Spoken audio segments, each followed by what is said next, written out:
મિત્રો હમણાં 2-3 દિવસની અંદર અમારે છે ને આધ્યાનો બર્થડે આવે છે. હેપી બર્થડે આવે છે. Happy birthday.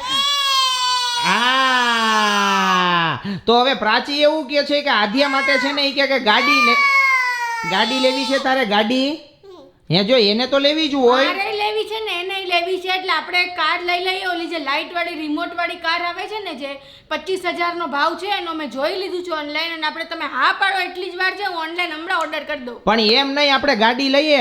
હવે નાના છોકરાઓને રમતા તો આવડતું હોય એનો કઈ વાંધો નથી મિત્રો. આપણે ઘણી વખત આપણે બહાર જતા હોય મેળામાં જતા હોય કે એવી જગ્યાએ જતા હોય ને તો એની અંદર ઓલી કાર આવતી હોય આપણે રિમોટથી ચલાવવાની હોય. નાના છોકરા બેસે અને એને કાર જેવી ફિલિંગ આવે. આખી ડેકોરેશન કરેલી ગાડી હોય ને એવી ગાડી હવે આદ્યાના બર્થડે ઉપર પ્રાચીને લેવી છે.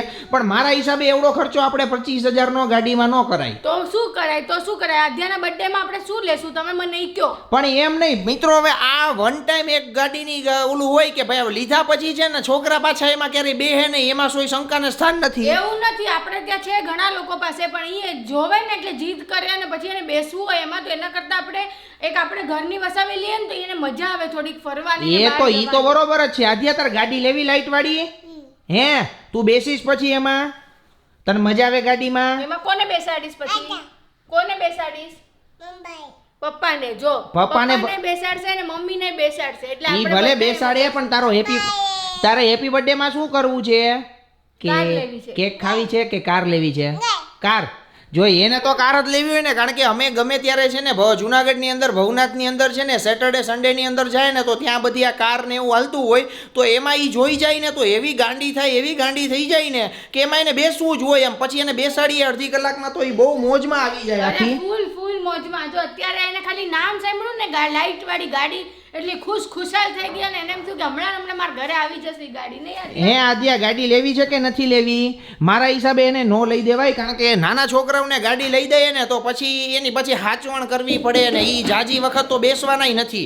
ઈ ક્યારેક બેસે ને ક્યારેક નો બેસે પછી એને મોટી ઈ ગાડી નહીં. એમાં આપણે બેસાડવાના હોય ને આપણે બહાર લઈ જઈએ અને પછી રિમોટ થી કાર ચલાવીએ ને એટલે એને બહુ જ મજા આવે. પાછા દરવાજા હોય ને તમે જોઈએ ને. પણ આ એક શો ઓફ છે પ્રાચી. આ એક આપણા માટે શો ઓફ ની વાત નથી. આપણા છોકરાઓને એન્ટરટેનમેન્ટ ની વાત છે. શો ઓફ કોઈ નથી કરતું. બધાને છોકરાઓ માટે કરતા. હા પણ ઈ બધું હાચવવું તો ખરા ને પાછું ઘરની અંદર. એટલે મારા હિસાબે મિત્રો ઈ ગાડી નો લેવાય. પ્રાચીની ઈચ્છા છે કે એના બર્થડે ઉપર આપણે ગાડી લેવી જોઈએ.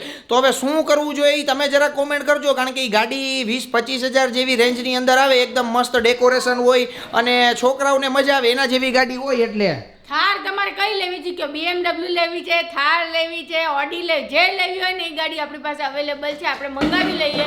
મેં જે તમને કીધું નથી કે મેં ક્યાંથી જોઈ છે ને શું કર્યું છે પણ તમે જોઈ લો એટલે એડ ટુ કાર્ટ કરીને ઓર્ડર. એ વાત તો બરોબર છે. એટલે મિત્રો હવે આધ્યાના બર્થડેમાં ઓલી રિમોટ વાળી નાની ગાડી લેવી જોઈએ કે ન લેવી જોઈએ એ તમે જરા કોમેન્ટ કરી દેજો.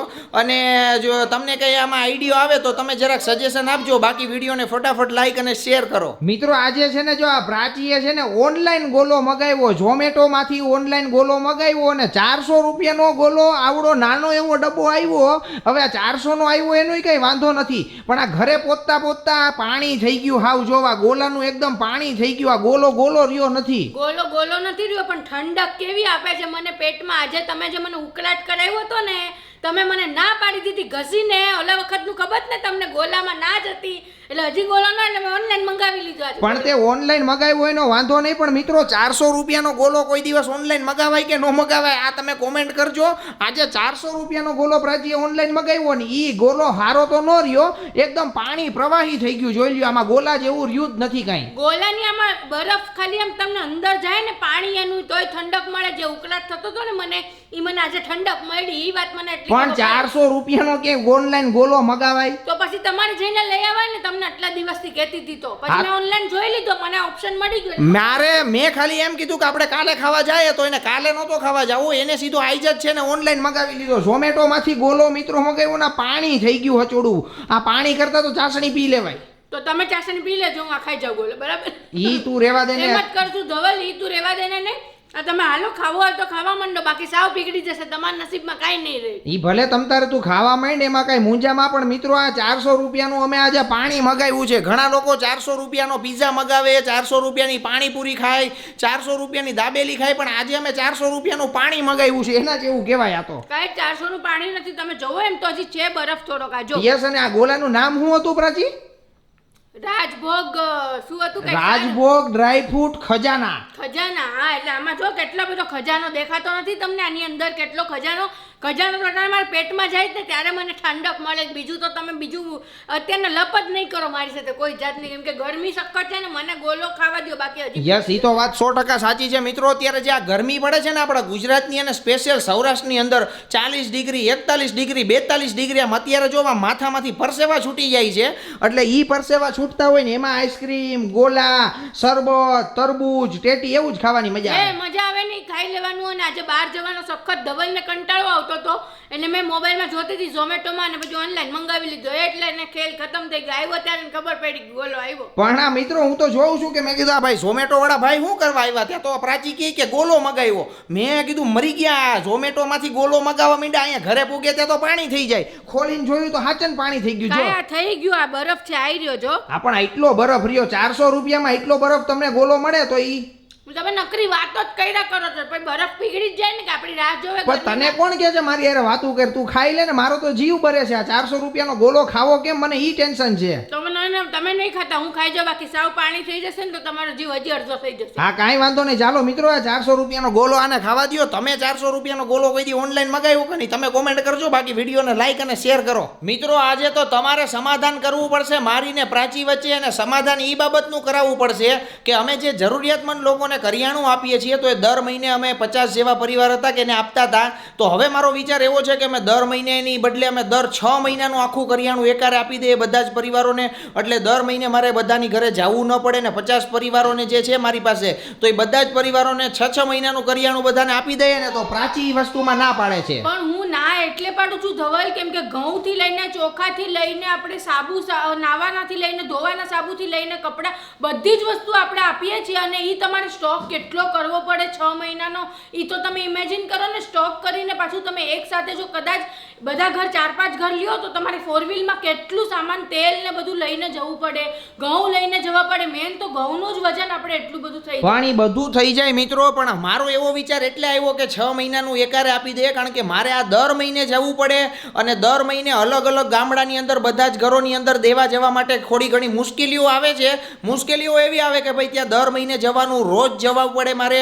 કારણ કે 50 જેટલા ઘર છે એ બધાને દેવા માટે ગાડી લઈને જવાનું આવવાનું. અને આ ઉનાળો હોય એટલે મેં કીધું કે ક્યારેક ન જઈ શકીએ અને એવું કંઈક પરિસ્થિતિ આવે કે ક્યારેક આપણે ન જઈ શકીએ, મોડા પડીએ. એના કરતાં 6 મહિનાનું આપણે દઈ દીધું હોય ને તો એમાં શું છે કે આપણે દર મહિને એને દેવા જવું જ ન પડે. પણ એમ નહીં, દર મહિનાની વાત નથી ધવલ. તમે દર મહિને જ દો ને તો જ એ લોકોને બી કમ્ફર્ટેબલ રહે. એ લોકોને બી 6 મહિનાનું કરિયાણું રાખવું ને બધું કરવું.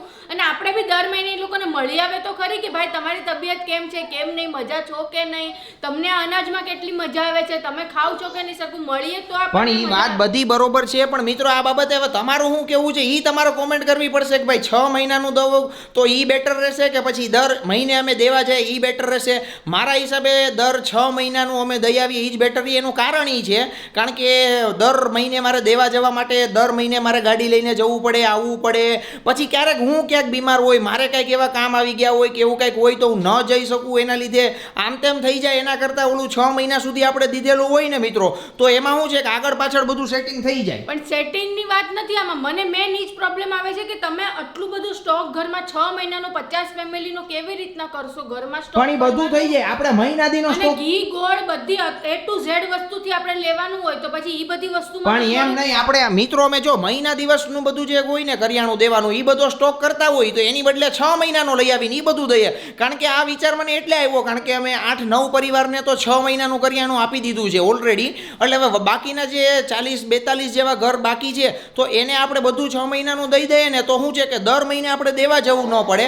અને 6 મહિના પછી જ્યારે એવું લાગે ત્યારે બધે દઈ આવવાનું. હવે જો મેં તો તમને મારું સજેશન આપી દીધું કે તમે દર મહિને જાઓ અને હવે તમારા ઉપર છે. અને તમારે અમને કોમેન્ટ્સ કરીને કહેવાનું છે કે 6 મહિનાનું ઈઝી પડે કે દર મહિને અમે જેવા જઈએ એ ઈઝી પડે. એ તમારે જલ્દી અમને કોમેન્ટ્સ કરીને કહેવાનું છે. ને વિડીયોને જલ્દી લાઈક કરો અને શેર કરો એટલે અમને બીજા નવા ઘણા સજેશન્સ મળે. જલ્દી વિડીયોને લાઈક કરો અને શેર કરો.